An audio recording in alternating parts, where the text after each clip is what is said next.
So, hyvää päivää. Hyvää Päivää. päivää. Mikä sun nimi on? Mä olen Jarno Valtonen. Ja sä olet edustaja täältä vai mitä sä teet tänne? No mä olen itse asiassa tää Porin osaston puheenjohtaja ja ehdolla kunta- ja aluevaaleissa molemmissa. Molemmissa, ja. Joo. So, mitä sä ajattelit, kun tulevat vaalit, mitä sinun tilanne voi olla? Niin kuin henkilökohtaisesti vai ihan niin kuin yleisellä tasolla? Se on molemmat, mä ajattelen. No sanotaan, että olen positiivisen toiveikas henkilökohtaisesti, että kampanja on mennyt nyt, sanotaan, että mä oon pistänyt henkilökohtaisesti eniten resursseja, mitä mä oon koskaan aikaisempaa laittanut. Ja sitten taas, että mitä tulee puolueen toimintaa, puolueen menestykseen yleisesti, niin mä oon ihan optimistinen sen suhteen, että ihmiset on tosissaan väsyneitä ja suorastaan kiukkusia täällä oikeistohallituksella nyt, mikä leikkaa palveluista, kurjistaa palveluita kurjistamisen perään, että hyvä osa sillä menee hyvin, huono osa sillä menee koko ajan vaan huonommin. Ja näkee, että tässä on nyt selkeästi ihmiset haluaa muutosta tähän. So, mä ajattelen, mitä te ajattelee, se porilainen politiikka? Joo. Porilaisia politiikkaa. No, nähdään ennen kaikkea nyt tämmöisiin paikallisvaaliteemoina, nähdään tämmöinen osallistava demokratia ja tämmöinen läpinäkyvä hallinto, mitä me edustetaan tässä. Eli toivotaan, että on enemmän kansalaispaneeleja, kuullaan tämmöisissä tärkeissä päätöksissä kansalaisia enemmän. Nämä on tärkeitä teemoja. Ja sitten tietenkin koulutus ja kulttuuri on meidän ihan spesialiteetti meidän puolueelle, mutta sitten ne on tietenkin kunnan tärkeimpiä toimialueita tänä päivänä.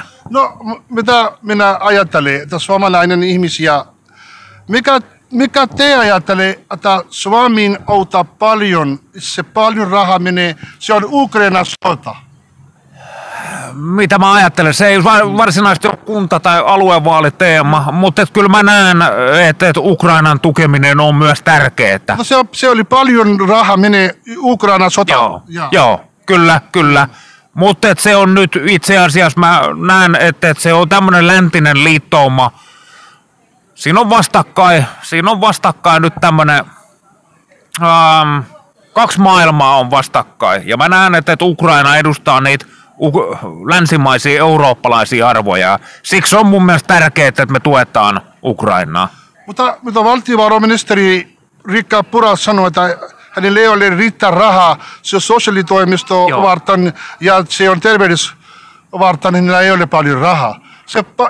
Mitä sä ajattelee, kun Suomi tarvitsee se raha kotona vai se raha menee Sudanista, se on niin sopiva? Mitä sä ajattelee? Itse asiassa mä ajattelen, että siis hallituksen tilannekuva on täysin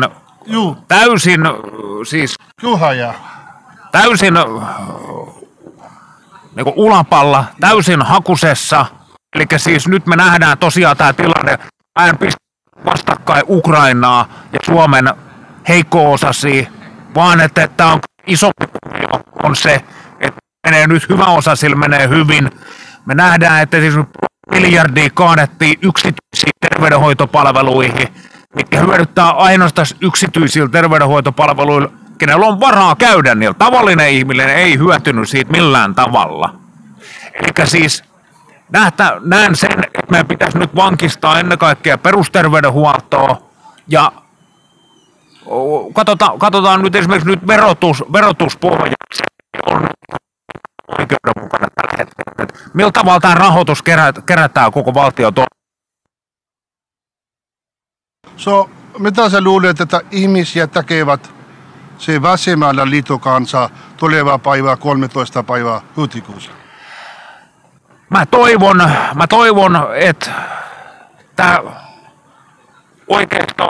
kurjistava oikeistopolitiikka, että se on nyt saavuttanut sen rajan ja että ihmiset ihan oikeasti aktivoituu ja tulee sanomaan, että nyt riittää. Ja se ainoa tapa, millä se pystytään sanomaan, että nyt riittää, on äänestää ja äänestää nimenomaan muutoksen puolesta. Ja mä näen vasemmistoliiton edustajan, että me ollaan tässä kaikista selkeimmin ja johdonmukaisemmin edustamassa tätä muutosvoimaa. Thank you, sir. Thank you very much. Kiitos paljon. Ja hyvää jatkopäivää teille. Kiitos. So, thank you.